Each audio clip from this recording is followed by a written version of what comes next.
آپ غم حسین کو ختم کرنا چاہتے کر کے بتائیں جناب. 900 سال تک ممبر آپ کے قبضے میں رہے ہیں, تینوں براعظم آپ کے قبضے میں رہے ہیں, لیکن آپ آل امیہ اور آل عباس کی بدماشیوں کو چھپا نہیں سکے. آج ہر طرف حسین حسین ہی ہے الحمدللہ, اور دن بہ دن بڑھ رہی ہے. ہماری ویڈیو سے پہلے کیا حال تھا, اب تو سب لوگ کانفیڈنس لوز کر چکے ہیں. اب تو وہ کہہ رہے ہیں خدا کے لیے یزید سے ہمیں لعنتیں کروا لیں, یزید کے ابا جی کو چھوڑ دیں.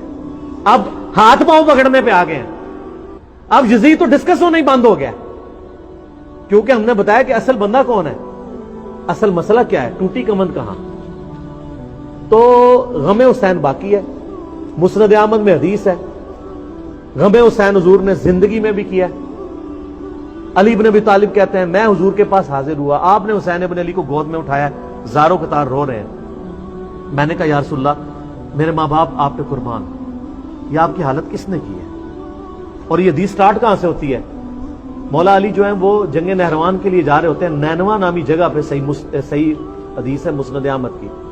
تو آپ نا وہاں کہتے ہیں اصبر یا ابا عبداللہ, اے ابو عبداللہ صبر کرنا.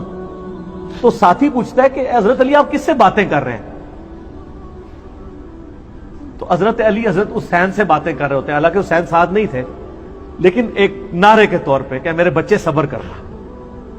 تو انہوں نے کہا کہ مجھے یہاں پہ حضور کی ایک حدیث یاد آئی ہے, کیونکہ اسی جگہ کے بارے میں نبی علیہ السلام نے مجھے بتایا تھا. ایک دن میں آپ کے گھر داخل ہوا, حسین ابن علی کو گود میں اٹھایا, میں چھوٹا سا بچہ ہے 3-4 سال کا, آپ رو رہے ہیں. میں نے پوچھا یا رسول اللہ آپ کو کس نے غمگین کیا, تو فرمایا ابھی جبرائیل علیہ السلام میرے پاس آئے تھے, انہوں نے مجھے بتایا کہ آپ کی امت حسین کو قتل کر دے گی فرات کے کنارے.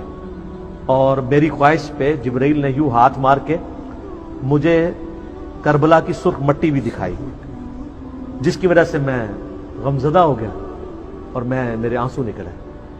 ابھی واقعہ ہوا نہیں ہے, واقعہ ہونا ہے 50 سال بعد. غم حسین پہلے ہے. اور واقعے کے وقت کیا ہوا ہے وہ مسند احمد میں متواتر حدیث ہے. ابن عباس کے 8 شاگردوں نے یہ روایت کی ہے. شیخ البانی, شیخ زبیلی زئی دونوں نے صحیح کہا ہے, اہل حدیث بھی صحیح مانتے ہیں. اور یہ وہ حدیث ہے جس کی وجہ سے میں نے یہ فکر حسین اور غدیر خم کے اوپر آواز بلند کی. وہ حدیث کیا ہے, مسند احمد میں ہی ہے. عبداللہ ابن عباس کہتے ہیں کہ ایک دوپہر میں نے خواب دیکھا کہ نبی علیہ السلام پرانگدہ حالت, بال بکھرے ہوئے اور کپڑے بھی آپ کے گرد آلود ہیں, جیسے مشقت کے آثار ہیں. آپ کے ہاتھ میں خون کی ایک شیشی ہے.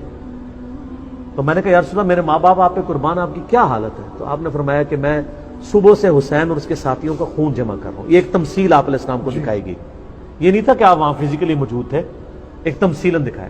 تو کہتے ہیں میں گھبرا کے اٹھا, ابن عباس کہتے ہیں میں نے وہ دن اور تاریخ یاد رکھی, اور بعد میں ظاہر وہ انٹرنیٹ نہیں تھا, ٹیلی فون نہیں تھے, کئی ہفتوں بعد خبر آئی کہ اسی دن یعنی 10 محرم 61 ہجری کو حسین ابن علی کو مظلومانہ شہید کیا گیا ان کے ساتھیوں کے ساتھ.